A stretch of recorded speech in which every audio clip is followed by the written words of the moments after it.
Assalamualaikum warahmatullahi wabarakatuh. 14 Februari biasa disebut dengan Valentine Day atau Hari Kasih Sayang, yang biasa identik dengan simbol-simbol dan ornamen-ornamen yang berwarna pink, berbentuk love, atau identik dengan Cupid, yaitu simbol dari Valentine Day sendiri. Kemudian ada setangkai bunga dan sebatang coklat. Itu adalah makanan khusus atau makanan khas di 14 Februari. Untuk apa sih semua itu? Apa sih maknanya? Lalu bagaimana perayaan dan hukum merayakannya? Banyak orang di seluruh dunia menganggap Hari Valentine Day adalah sebagai hari kasih sayang. Fakta sejarah, Valentine Day adalah tradisi lama yang diduga berasal dari festival Romawi yang didedikasikan untuk Faunus, dewa pertanian Romawi. Pada zaman Romawi kuno, pada tanggal 14 Februari adalah hari libur guna menghormati Juno yang merupakan ratu mitologis dewa-dewi Romawi.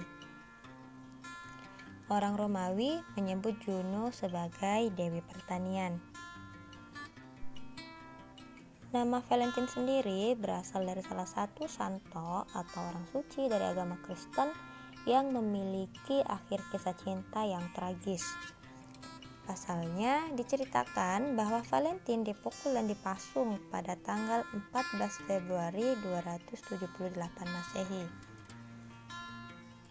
Dihukum karena Valentine dianggap menentang kebijakan seorang kaisar bernama Claudius II.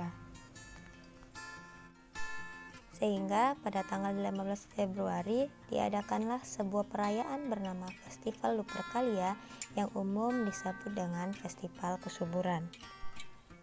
Perayaannya pun beragam. Ada yang menyatakan bahwa di perayaan ini semua wanita akan memasukkan namanya ke dalam suatu tempat dan akan dipilih oleh pria secara acak, dan nama yang dipilih adalah jodohnya. Ada juga yang mengatakan bahwa wanita yang dipilih akan digunakan sebagai pemuas nafsu lelaki yang memilih. Dan mirisnya, perayaan ini kerap dilakukan oleh muda-mudi untuk berbuat maksiat, seks bebas, hura-hura, pesta miras, bahkan narkoba. Perayaan Valentine Day hari ini pun dilakukan di berbagai negara dengan beragam kompetisi. Ada suatu negara yang melakukan kompetisi ciuman terlama. Ada juga yang melakukan kompetisi pekan kondom nasional dan ciuman massal. Astagfirullah. Dan itu juga diikuti oleh Indonesia yang mayoritasnya Muslim. Nauzubillah. Dengan alasan tidak ingin ketinggalan zaman dan banyaknya pemberitaan media membuat banyak remaja Muslim ikut merayakan Valentine Day ini dengan bebas mengekspresikan rasa kasih sayangnya. Akibatnya, banyak yang terjebak pada pergaulan bebas. Kaum muslim hari ini tidak lagi terlindung dari perbuatan-perbuatan maksiat. Di antaranya adalah pembiasaan turut merayakan Valentine Day, sehingga setiap Februari ikut latah menjadikan pink sebagai simbol perayaan V-Day, mengatasnamakan coklat yang berbungkus dengan nafsu untuk meraih kehormatan seseorang. Itulah kebodohan umat terhadap sisi hidup yang membuat mereka tidak peduli akan dampak perbuatannya hari ini terhadap hidup abadi di akhirat kelak. V-Day hendaknya tidak dipahami dengan sekedar kan cuma menunjukkan kasih sayang dan orang yang kita sayangi. Itu kan bentuk ekspresi cinta kita. Memangnya salah? Kan kita cuma buat senang pedagang dan petani bunga aja. Justru itu menambah rezeki mereka. Atau apa-apalah, hitung-hitung melariskan home industri pangan dan coklat kan. Terus, apa masalahnya? Padahal sebenarnya mereka lakukan itu hanyalah modus, bentuk dari pelampiasan cinta yang berbalut dengan nafsu, dengan mengatasnamakan coklat. Hendaklah setiap muslim itu memahami bahwa yang harus tertancap dalam benaknya adalah berpikir dahulu sebelum bertindak. Berpikir tentang hukum syariat, halal haram dalam melakukan suatu perbuatan. Yang tak kalah pentingnya adalah pahami dulu tindakan yang akan dilakukan. V-Day sendiri itu terkait dengan pesta kaum pagan penyembah berhala.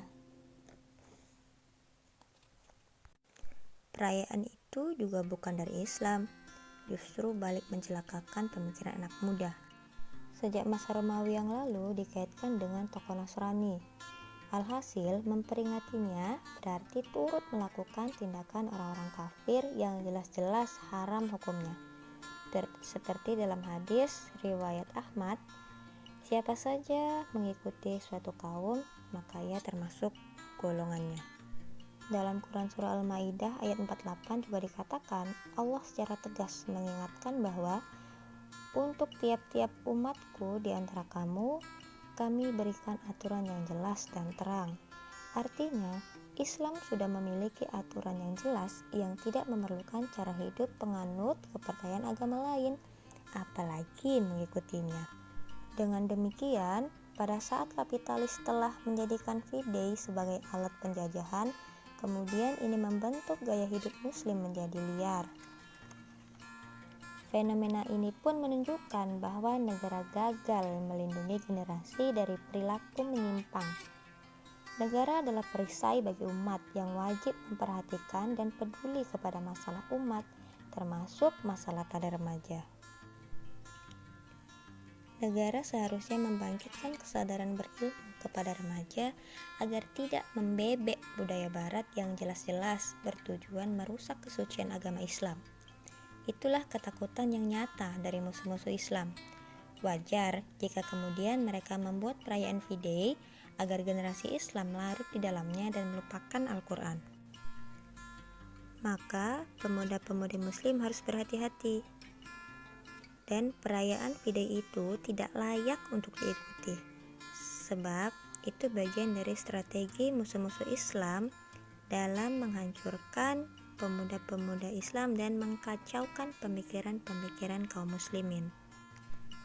Target mereka adalah menjauhkan kaum muslimin dari budaya dan gaya hidup Islam, sehingga terlena dengan kesenangan semu dan merusak moral pemuda Islam. Maka solusinya adalah jauhi V-Day dan segala aktivitas yang mengantarkan kita pada kemaksiatan. Perbanyak ilmu dengan belajar Islam. Selagi masih ada waktu, manfaatkanlah 5 perkara sebelum datangnya 5 perkara. Generasi muslim harus sehat dan berakal. Tolak V-Day, jauhi maksiat. Because I am Muslim and not Valentine Days. No couple before akad.